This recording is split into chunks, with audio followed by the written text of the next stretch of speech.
Islam itu Masya Allah gitu, ilmunya pun tersanad, tersambung gitu ya. Jadi penafsiran itu ada pakem tafsirnya. Jadi ada yang bisa kita lihat dari perkembangan peradaban manusia dan nilai-nilai itu selalu selaras dengan perkembangan manusia.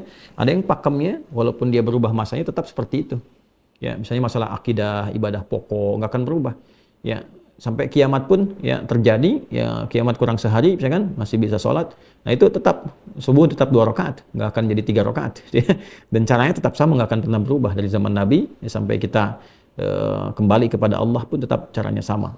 Ya, haji demikian, zakat demikian ketentuannya. Tapi hal-hal yang sifatnya fleksibel terkait dengan masalah muamalah, sosial, interaksi kehidupan, boleh jadi akan ada nilai-nilai yang berkesesuaian dengan hajat kehidupan yang berkembang.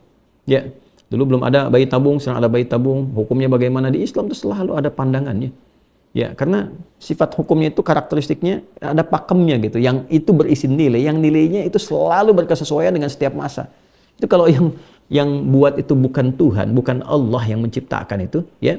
Ya, kemudian bukan Allah yang memfirmankan ya dalam Quran itu, bukan Allah yang menetapkan, Rasulullah membimbing dalam hadisnya itu, mustahil bisa begitu.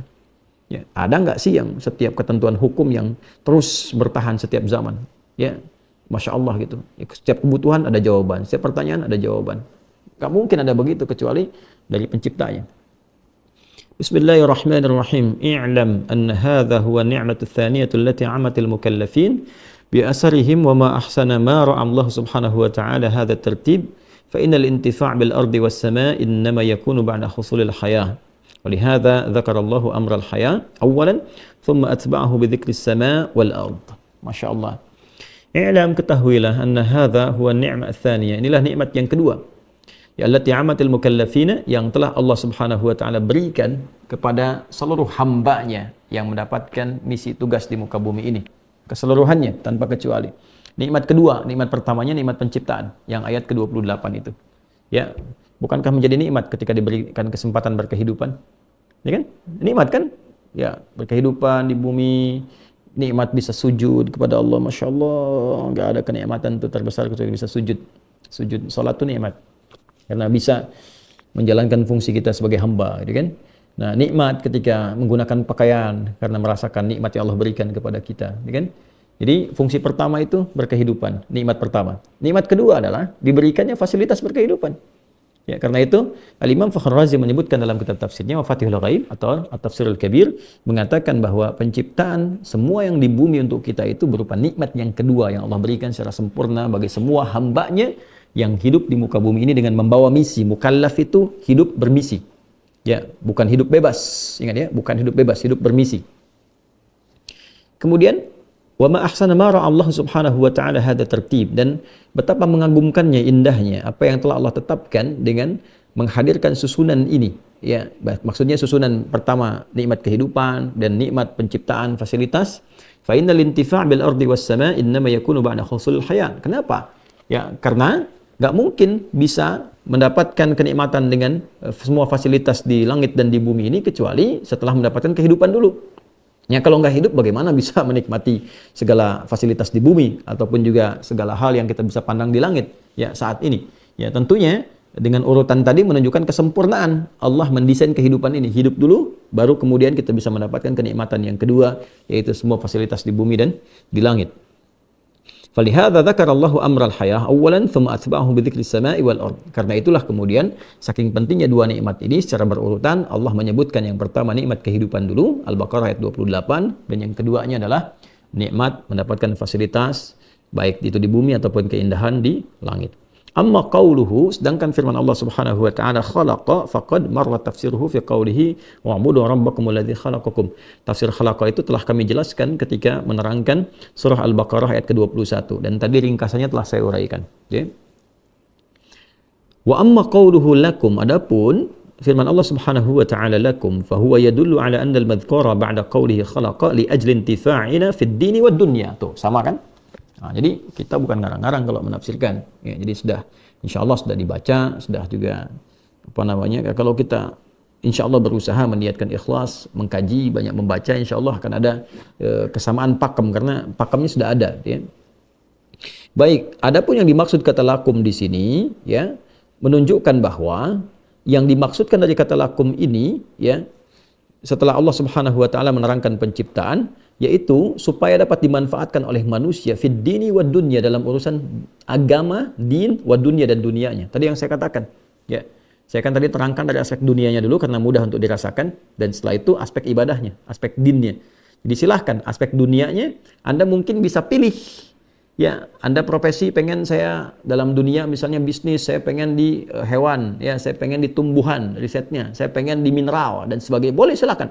Ahli pertambangan, di geologinya, fisiologinya misalnya, ahli hewannya, ya, bagian bisnisnya, birokrasi, diplomasi, silahkan. Ya, silahkan elaborasi sedalam-dalamnya, maksimalkan. Silahkan untuk mendapatkan bagian kehidupan. Tapi jangan lupa fungsi yang kedua alamnya, lidin. Untuk pengesaan, penyembahan pada Allah Subhanahu wa taala supaya punya bekal pulang. Ya, dapat makanan, konsumsi, energinya pakai sholat, pakai baca Quran. Nah, value dari bacaan Quran dan sholat tadi jadi pahala nanti. Pahala ini dibawa pulang. Ya, makanannya enggak, selesai. Ya, selesai, masuk ke mulut, keluar dari perut kan, ya, dicerna di perut, kemudian keluar, ya sudah, jadi kotoran saja. Ya, dan keluar lagi ketika meninggal kan dibersihkan. Ya, jadi ketika ke alam kubur yang dibawa apa? Bukan hasil duniawinya, tapi dinnya. Dunianya selesai. Karena itu kan meninggalkan dunia. Aspek pertama hilang, ya, masalah dunia. Yang keduanya din itu yang ikut. Itulah pahala. Itulah hasanahnya. Ya, value-nya yang ikut. Diteruskan teman-teman sekalian. Amma fid dunya, yang paling menarik ini, faliyusliha abdanana. Ini dia. Ini yang paling indah nih. Ya, wa amma fid dunya faliyusliha abdanana. Maka dalam konteks kehidupan dunia, semua yang di bumi itu silahkan Anda dapatkan, kreasikan untuk memperbaiki penampilan, menguatkan tubuh. Ya, walinataqawwa bihi 'ala ta'at, yang keduanya. Jadi, silahkan pada bagian yang pertama, ya, untuk perbaiki performance kita. Ya, silahkan misalnya makanan yang menyehatkan, makanya kan halalan thayyiban. Bukan semua yang diinginkan dibeli, dimakan, nggak begitu. Ya, ya, jadi yuslihal abdan, memperbaiki keadaan tubuh kita. Ya. Kemudian yang kedua bisa diartikan juga dengan penampilan. Silahkan beli pakaian yang layak, yang bagus, yang enak dipandang, gitu kan? Ya, tapi dalam saat yang bersamaan juga ini yang paling menarik nih. Walinataqawwa bihi 'ala ta'at. Ya. Dan menggunakan semua itu untuk menaati Allah Subhanahu wa taala. Jadi mohon maaf ya. Ini indahnya dalam Islam itu senantiasa menjadikan antara dunia dan hukum value akhiratnya beriringan, bersamaan tuh, nggak terpisah. Ya, karena itu Anda mau makan menyehatkan tubuh, tapi kan menyembelihnya kan diatur. Hewannya juga diatur, makannya diatur. Yang haram jangan nih. Ini bisa berbahaya gitu kan. Lakukan dengan yang ini. Pakaian nih silakan fashionable, ya, yang bagus, yang indah. Tapi apa? Beriringannya menutup aurat. Ya kan? Jangan dibuka, jangan menggunakan pakaian-pakaian atau mengenakan pakaian-pakaian yang potensial melahirkan kekacauan, ya kan? Melahirkan perselisihan. Ya, melahirkan syahwat, ya kan? Ya, Anda boleh berkata, itu kan karena dia nggak bisa mengatur pandangannya aja. Iya, karena Anda berpakaian tak teratur. Kalau Anda teratur, dia bisa mengatur pandangan. Tapi karena Anda nggak teratur, dibuka semua, ya fitrahnya kan manusia itu keluar. Ada syahwat, ada nafsu. Ya kan? Nah, jadi di konteks ini mesti paham gitu. Jangan, nggak ada kebebasan murni. Semua diikat dengan norma. Nggak semua bisa mengatakan bebas, begitu tidak. Diikat dengan norma. Ya, semua ada norma yang disepakati, dengan itu kemudian kita berlatih dengan cara yang baik. Ya. Nah, itu gambarannya teman-teman sekalian. Selanjutnya, amma fid dini falil istidlal bihadhil asya wal i'tibar biha, ya. Kemudian yang paling menarik dan aspek agamanya, semua yang dikenakan, yang digunakan secara fungsional dalam kehidupan ini pada akhirnya adalah supaya manusia belajar untuk mengenal dan mendekat kepada Allah Subhanahu wa taala. Ini kalimatnya menggunakan istidlal dan i'tibar. Kalau istidlal itu penggunaan sebagai dalil wujud eksistensi Allah Subhanahu wa taala. Jadi seharusnya, ya, tadi saya katakan menatap gunung itu ingat Allah, jangan cuma mendaki. Ya, aku akan mendaki gunung untuk membuktikan pendakian cintaku kepadamu. Itu masih tahap kecil. Ya, pendakian mahabbah kita kepada Allah itu yang paling tinggi. Jadi lihat gunung itu sudah ingat Allah. Keluar, lihat rembulan. Kok bisa ya rembulan itu dihiasi pelangi, ya kan? Kok bisa kita ada keindahan begini? Kita ingat sama Allah.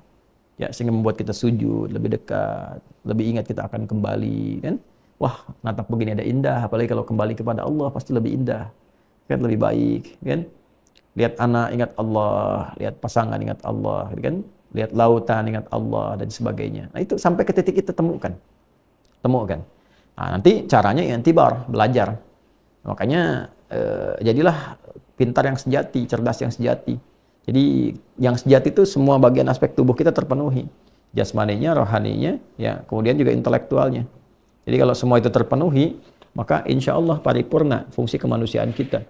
Jadi kalau dia memenuhi hanya hajat fisiknya dengan hajat intelektualnya, nah spiritualnya kosong, gelisah jiwanya, hatinya. Maka limbung juga kehidupannya. Ya, jadi ini yang dimaksudkan di sini, huwallazi khalaqalakum ma fil ardi jami'an.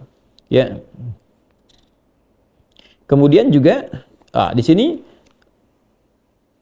yang paling menarik adalah falil istidlal bihadhil asya wal i'tibar biha wa jama' biqaulihi wa jum'a biqaulihi ma fil ardi jami'an jami'al manafi'. Jadi semua yang dimaksudkan istidlal, i'tibar, mengambil ini sebagai wasilah untuk mengenal Allah, mempelajarinya supaya dekat dengan Allah, semuanya ini dikumpulkan dalam satu ayat, satu kalimat, jami'an, keseluruhannya secara komprehensif, diakumulasikan. Apa yang dimaksud jami'an ini? Jami'al manafi', semua manfaat, faidah dari dibalik penciptaan apa yang telah Allah tetapkan. Jadi secara singkatnya adalah semua penciptaan Allah itu nggak ada yang hampa, ada manfaatnya, ada faidahnya, bentuknya sempurna, fungsinya sempurna. Apa manfaatnya buat kehidupan manusia? Itu poinnya. Ya, jadi tariknya ke kita nih. Nah, ini ada jami'al manafi, jami'an, semuanya ini jami'al manafi, ada manfaat untuk kita.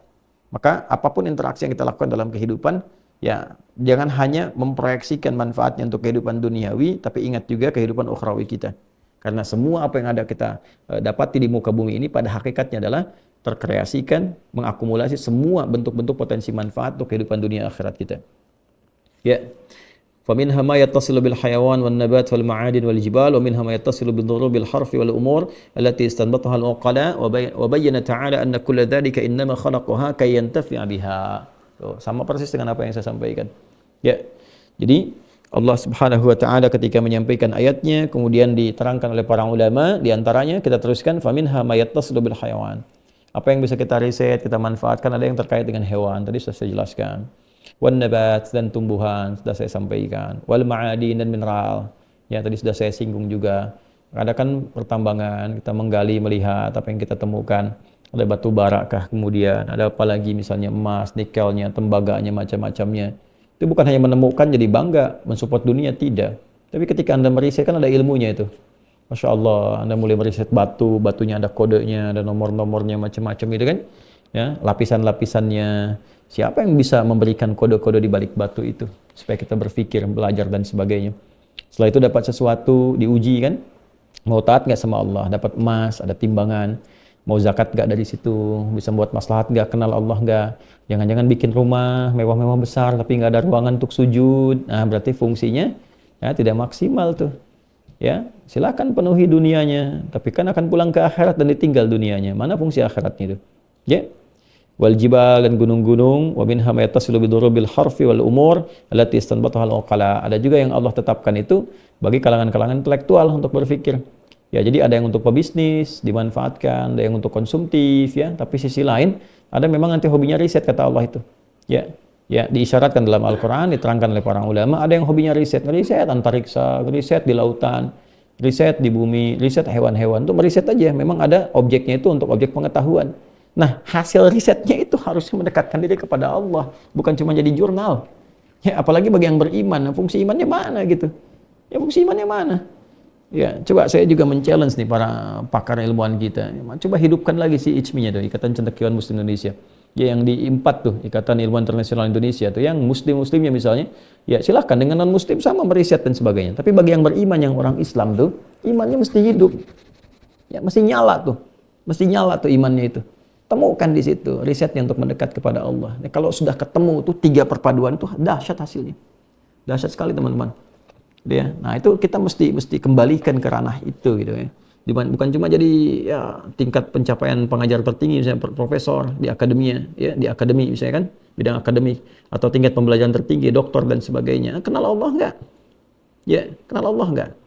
Itu poinnya. Dan apalagi kalau sudah beriman. Apalagi kalau sudah beriman. Itu yang barangkali penting kita di situ notice ya, untuk berikan apa namanya satu penanda kepada kita untuk mendekat kepada Allah.